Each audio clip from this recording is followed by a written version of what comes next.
मुदस्सिर खोखर की तरफ और उनसे जानते हैं, जो कि फिटनेस ट्रेनर हैं और लेवल 4 के पाकिस्तान के पहले जो है वो फिटनेस ट्रेनर हैं। उनसे बात करते हैं और जानने की कोशिश करते हैं कि सर जंक फूड जो है वो किस तरह से हमारी बॉडी को डैमेज करता है। क्योंकि लोगों का एक ये भी होता है कि अच्छा हम खा कुछ भी लें, जिम में जाएंगे, वर्कआउट करेंगे तो हम स्लिम एंड स्मार्ट होकर निकल आएंगे।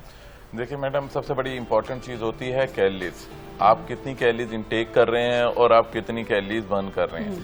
जब आप कैलोरीज इंटेक आपका हाई हो जाएगा, आप 25,000 कैलोरीज बर्न कर लेंगे सिर्फ बर्गर से, सैंडविच से आप ले लेंगे, और आप वर्कआउट करने से 300-500 कैलोरीज बर्न करेंगे और आप चाहें कि जी आपके वो रिजल्ट या आपका वेट ना इंक्रीज हो, तो ये तो पॉसिबल है ही नहीं ना।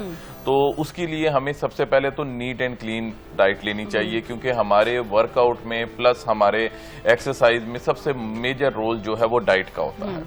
हम अगर कैलकुलेटेड कैलोरीज, फैट, प्रोटीन लेंगे तो ही हमारी बॉडी रिएक्ट करेगी प्रॉपरली, वो शेप अप होगी, प्लस उसके मसल्स को प्रॉपर फूड मिलेगा। जंक फूड सिर्फ आपको आर्टिफिशियल फैट दे देता है और कार्ब्स ज्यादा दे देता है, जो शायद आपको फिर उसी फैट को बर्न करने के लिए ना हफ्तों लग जाते हैं, जिसमें आपको ये फैट को बर्न करना पड़ता है। तो अगर विंटर की बात की जाए तो हमें वर्क, क्योंकि हम लोग बहुत ज्यादा सुस्त हो जाते हैं, वर्कआउट उस तरह से नहीं कर पाते, तो विंटर में अपनी डाइट का किस तरह से ख्याल रखना है कि हम वर्कआउट के साथ किस तरह का डाइट प्लान जो है वो लेके चल सकते हैं।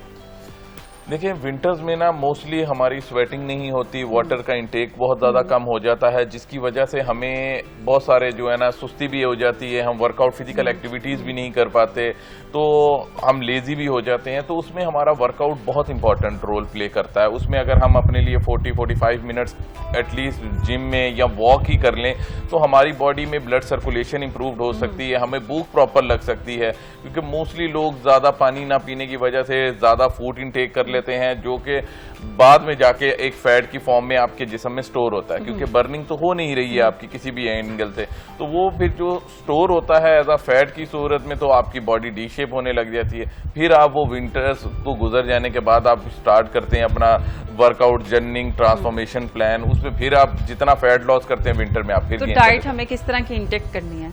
डाइट आप देख लें कि जिसमें आपका, क्योंकि मैंने आपको जैसे पहले जिक्र किया कि वाटर इंटेक हम काफी कम कर देते हैं अपना, और डाइट लाइट रख लें लेकिन नीट रखें।